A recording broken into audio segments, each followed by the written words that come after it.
This video brought to you by Phelps 3D. This is a continuation of my discussion about different types of 3D printers. The one you're seeing right now is called the Prusa i3 WeWork. This is one of the RepRap 3D printers that's available. It's also an FDM FMF 3D printer. So it also uses the same sort of plastic roll. The RepRap community is basically has a whole bunch of open source 3D printer designs you can find at www.reprap.org,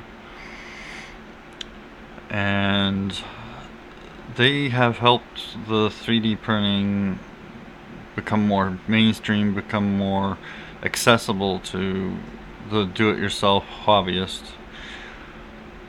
You'll notice though, if you look in their webpage, that a lot of them are moving more and more to being more metal than 3D printed parts. Although one just was released called the Snappy RepRap, that's almost all 3D printed except for the metal parts, the like motors, the threaded rods.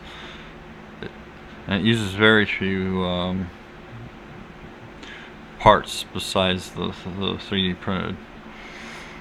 Now I'm going to go back to the SLA, that being the laser sinistered. Basically the laser beam hardens the resin. Sometimes the laser is a UV type laser with UV sensitive resin. Resin is basically just a liquid plastic. The beam will hit the liquid plastic, drawing on each layer the different pattern to form the product.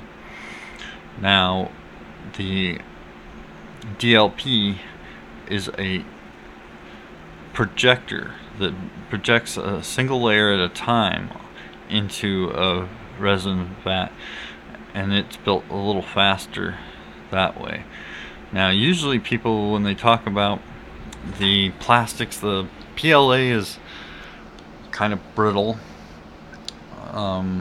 It won't survive the same type of temperatures that ABS will, because it melts at a lower temperature. I know a guy, he made a spatula like device in PLA, and when he decided to run it through his dishwasher, well, when he brought it back in, it looked like a boomerang because it melted. You know, your hot car during summer, the PLA probably won't survive either. The ABS, because it's the same stuff Legos are made out of, it's harder, it's able to flex more than the PLA, and but the difference between PLA and ABS is also that PLA is organic based. It's made from starches. It's one of those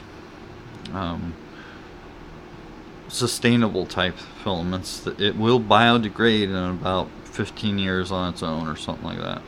Whereas ABS is oil based. It's not going to go away on its own. It will survive a lot longer. Now the resins, a lot of times that's also a lot more brittle, but the detail you can get out of a resin 3D printer is a lot higher than you can out of these fused filament deposition detail. The like if I tried to print something that's, say, a 3mm, say you try to printing like a 3mm screw in plastic, I have not gotten that to successfully print at all. They usually fall apart. But you could probably print that in a SLA or DLP laser type printer with the resins. So when you look and you see like the really fine detailed like jewelry that was 3D printed, typically it may have first been 3D printed in one of the SLA or DLPs and then cast from that. But they do actually make 3D printers that print in wax, and the jewelry areas, they use PLA sometimes, and they'll use wax 3D printing to do what's called lost wax casting, where they create the thing, they burn it, they create the mold around it, and then they burn out the plastic or the wax so that they can start molding their parts. Another type of 3D printing uses powder. It's basically a big box full of powder. It can be plastic, it can be titanium, it can be all sorts of different metals are made into powder. Anything that the laser itself will be able to melt together, and then they can basically, it's a box. The powder's in there in one layer, the laser hits it, melts that layer, another layer of material is put on it, and then the laser goes again, and it keeps repeating that until the object is completely built up. In some cases, though, there's another type that uses what's called a binder.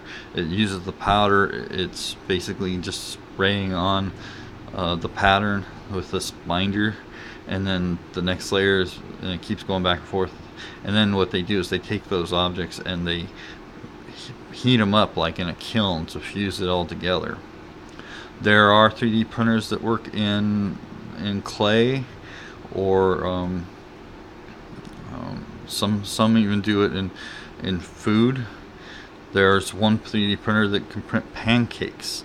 Basically, those 3D printers are all a syringe type device instead of the hot end for extruding, and they spit out a certain amount of the material to build the item up, depending on whether it needs to be built in layers or whether it should just, like the pancake printer isn't technically 3D printing, since it's just a 2D object being built out of pancake mix. But I was suggesting they make one that also could output donuts. They were a little leery about trying to invest in that, but basically the cake decorator was 3D printing ages ago. Anytime they were using that frosting, they were 3D printing. Anything that could be squeezed out and shaped into an object that's more than two-dimensional is 3D printing. Thank you for watching my video, and have a great day.